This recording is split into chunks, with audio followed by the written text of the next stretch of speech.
Pilpres 2024 meski masih jauh, tapi auranya sudah tampak terlihat.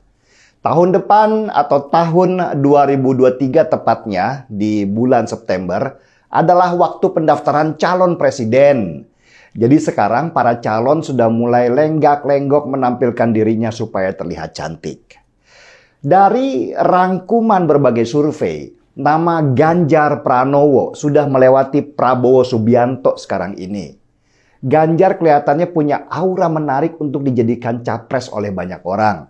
Karena selain penampilannya menarik, dia juga muda, merakyat, dan tegas terhadap kelompok radikal di wilayahnya.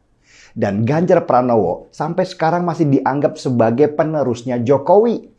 Memang nggak salah sih, Ganjar Pranowo lah yang akan memegang tongkat estafet dari pembangunan yang sedang Jokowi lakukan selama 2 periode kepemimpinannya. Yang lucu dari semua kontestan calon presiden di 2024 ini adalah Anies Baswedan. Sebagai catatan, Anies bulan Oktober ini akan habis masa jabatannya sebagai Gubernur DKI, yang berarti dia akan kehilangan panggung besar yang menaikkan namanya seperti sekarang ini. Karena itulah tim sukses Anies melakukan banyak manuver supaya nama Anies tetap tidak dilupakan. Salah satu manuver yang dilakukan oleh tim sukses Anies Baswedan adalah mencoba membersihkan nama Anies dari kotornya politik identitas di Pilgub DKI tahun 2017.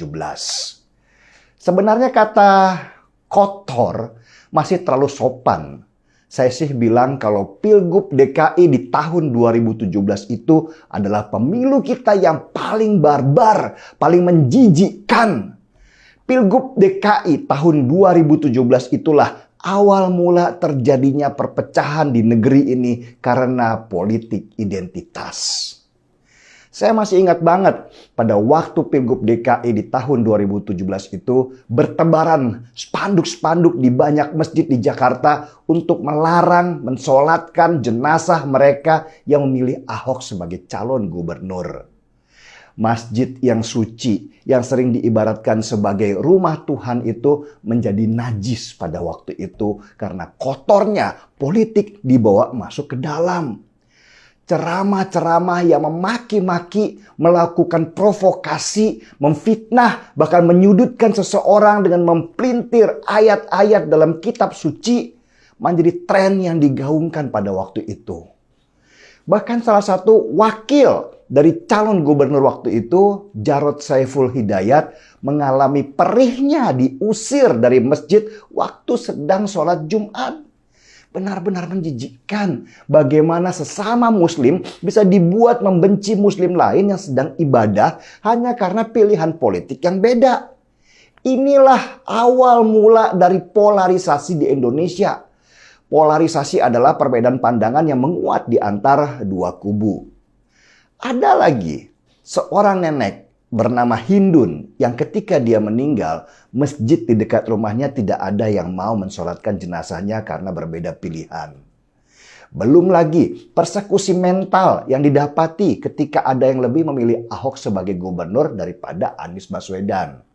Dan puncak dari semua itu adalah Ahok sendiri dipersekusi karena dianggap menista agama dengan didorong oleh demo ribuan orang dan akhirnya dia dipenjara. Ketika Ahok divonis penjara itulah nyala lilin di seluruh Indonesia menyala tanda matinya keadilan di negeri ini.